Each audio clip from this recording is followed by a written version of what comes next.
মা ৰামকৃষ্ণ যেতিয়া আহিল মাকে কি কৰিলে চুতস্ৰবাই শিশুপালক কৃষ্ণৰ কোলাত দি দিলে আৰু কোলাত যেতিয়া দি দিলে শিশুপালৰ যিটো ললাট মানে কপাল ললাটৰ যিটো চকু আছিলে নেত্ৰ সেই নেত্ৰটো লাহেকে নাইকিয়া হৈ গ'ল তাৰপিছত চাৰিখন হাত আছিলে চাৰিখন হাতৰ ভিতৰত দুখন হাত হৈ পৰিলে তাৰমানে সাধাৰণ আমাৰ যেনেকৈ মানুহৰ নিচিনা কেঁচুৱাটো হৈ গ'ল তেতিয়া লগে লগে কি কৰিছে মাকে আকৌ কৃষ্ণক কাকতি কৰিছে কি বুলি কাকতি কৰিছে অকমান পাঠে পাব যাওক হে ৰাম ভগত বৎসল কৃষ্ণ ৰাম কমলা নয়ন মহাভুজ মহাবল দিয়ুক হৰণ অঞ্চল পাতিয়া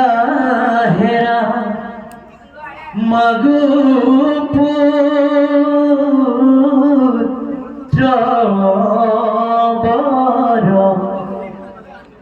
দিও দয়ানিধি ভকতৰ ভয় হৰ এৰাই হেৰ শুনি চক্ৰবাণী বুলিল তহাসি কেনেহেন সন্তাপ বৈষ্ণৱ পেশী ভগৱান হৈছে ভকত বৎসল ভকতক খুব ভাল পায় গতিকে ভগৱন্তই কোলাত লোৱাৰ পিছত যেতিয়া শিশুটো নৰলোক হৈ গ'ল লগে লগে শ্ৰুতস্ৰৱা শিশুপালৰ মায়ে গম পালে মাতৃয়ে গম পালে যে নিশ্চয় কৃষ্ণৰ হাততে মোৰ পুত্ৰৰ নিধন হ'ব বুলি ভাবি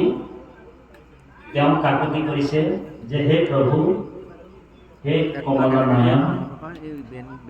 হে ভগত বৎসল ভগৱানৰ নাম কমল নয়ন নামটো বৰ সুন্দৰ নাম ভগৱন্তক দামোদৰ বুলি মানে কমল নয়ন মানে যাৰ নেত্ৰবিলাক কমল ফুলৰ পাহিৰ নিচিনা ইমান ধুনীয়া ভগৱানৰ ৰূপ ভগৱন্তৰ নিচিনা ধুনীয়া এই ব্ৰহ্মাণ্ডতে ক'তো নাই বুলি কৈছে ইমান ধুনীয়া ভগৱন্তৰ ৰূপটো নীল নিভম বুলি কৈছে নীলামণিৰ টুকুৰা বুলি কৈছে যেনেকে ভগৱানৰ ৰূপটো ইমান ধুনীয়া যে তীৰদৰ্শৰ দেৱতাবিলাক ভগৱন্তৰ ৰূপটো চাই কিনে বিমোহিত হৈ যায় ভগৱানৰ ৰূপটো চাই কিনে তীৰদৰ্শৰ দেৱতাবিলাক কামদেৱে বোলে লজ্জিত হৈ যায় কামদেৱ বোলে নিজকে ঢাকিবলগীয়া হয় কৃষ্ণৰ ৰূপটো ইমান ধুনীয়া কোটি কোটি সূৰ্যৰ সমান প্ৰকাশ হয় ভগৱানৰ ৰূপ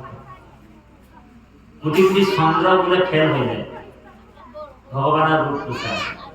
আৰু দেৱতাসকল বোলে ভগৱানৰ ৰূপটো চাই বিমানৰ পৰা ঢলি ঢলি তলত পৰি যায়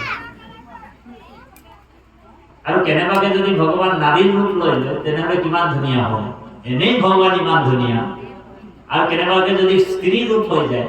তো ভগৱান কিমান ধুনীয়া হ'ব চিন্তা কৰক এবাৰ ভগৱান মোহিনীৰ ৰূপ হৈ কিনে শিৱক ঠগিলে মোহি দিলে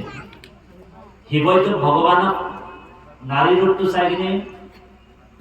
ভগৱানৰ পিছে পিছে দৌৰ মাৰিলে পাৰ্বতীক লৈ গৈছিলে চাবৰ কাৰণে মোহিনীৰ ৰূপটো ভগৱানক কৈছে এ মহাযোগ বলে শুদ্ধ করিয়া শুকায় ব্রহ্মময়ী দেখু কি করিতে পারে মায়া। তোমার মায়া মুক্তি করব বলি ভগবান যেতিয়া কলে ভগবান ঠিক আছে ওকে বলি নারী রূপ ললে আৰু নাৰী ৰূপ যেতিয়া ভগবানে লৈ ললে শিৱই মানে নিজেই পাহৰি গল ভগৱানৰ পিছে পিছে দৌৰ মাৰিছে মোহিনী ৰূপত যেতিয়া ভগৱান আছে ভগৱানে কাপোৰ ঢাকি ঢাকি হাঁহিছে শিৱৰ এইটো অৱস্থা হ'ল পাৰ্বতী মহাদেৱে কি কৈছে যে হে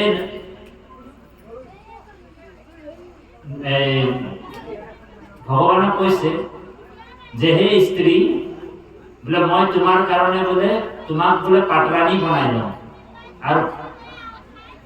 পাৰ্বতীক বোলে তোমাৰ দাসী বনাই দিম কৈছে এনেকে কৈছে ভাগৱতত আছে এইটো আপোনাৰ অষ্টম স্কন্ধত আছে দেই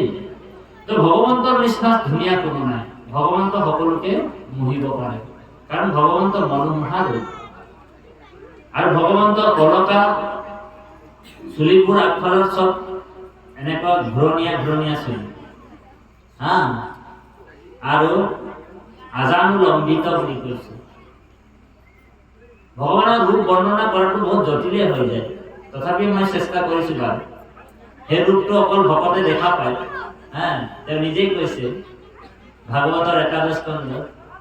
যে ব্ৰহ্মা হৰ হৰায়া দেৱ লক্ষ্মী প্ৰিয় জায়া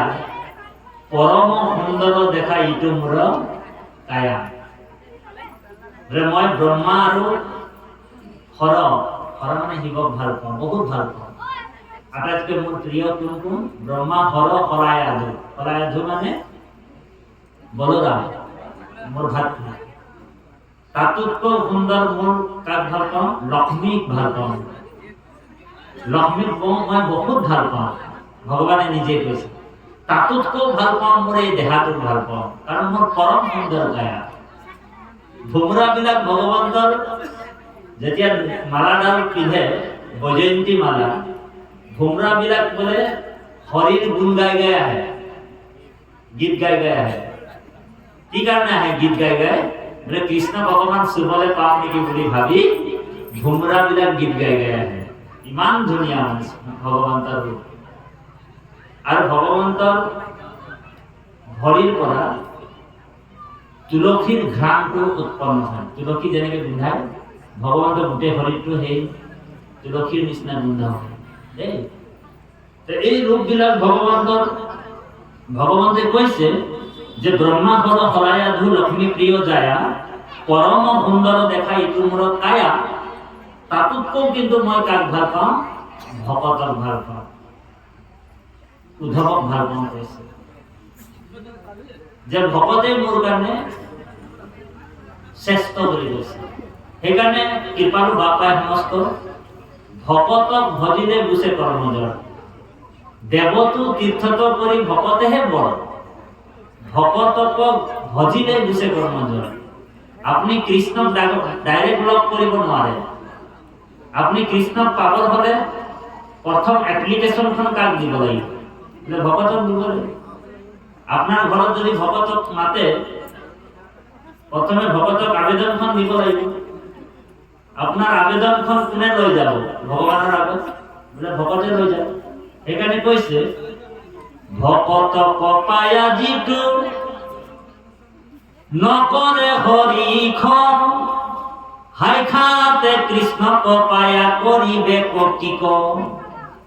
ভগৱানে কৈছে যে মোক পাই কিনি যাৰ আনন্দ ভকতক পাই কিনি যাৰ আনন্দ নাই কিন্তু মোক হলে বোলে বাৰে বাৰে বোলে তেওঁ পূজা কৰে সেৱা কৰে কিন্তু মোৰ ভকতৰ প্ৰতি তেওঁৰ কিন্তু ভক্তি ভাৱটো নাই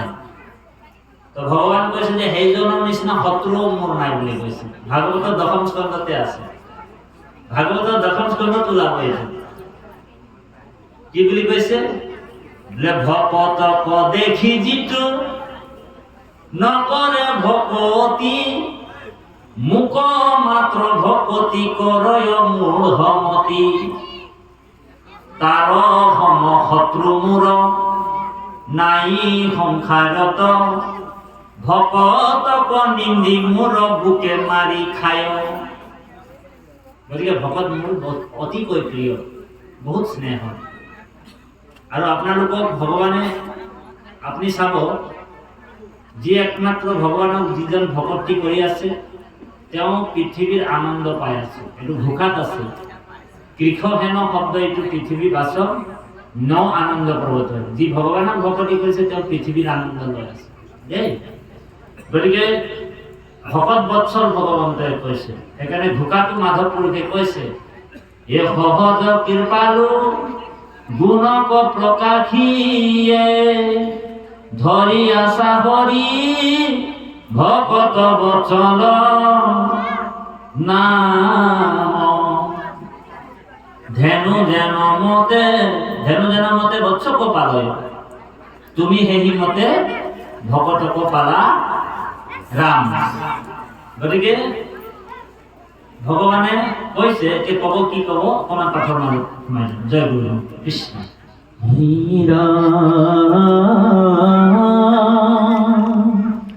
নকৰিবা ভয় দিব বাঞ্ছা যে হি বৰ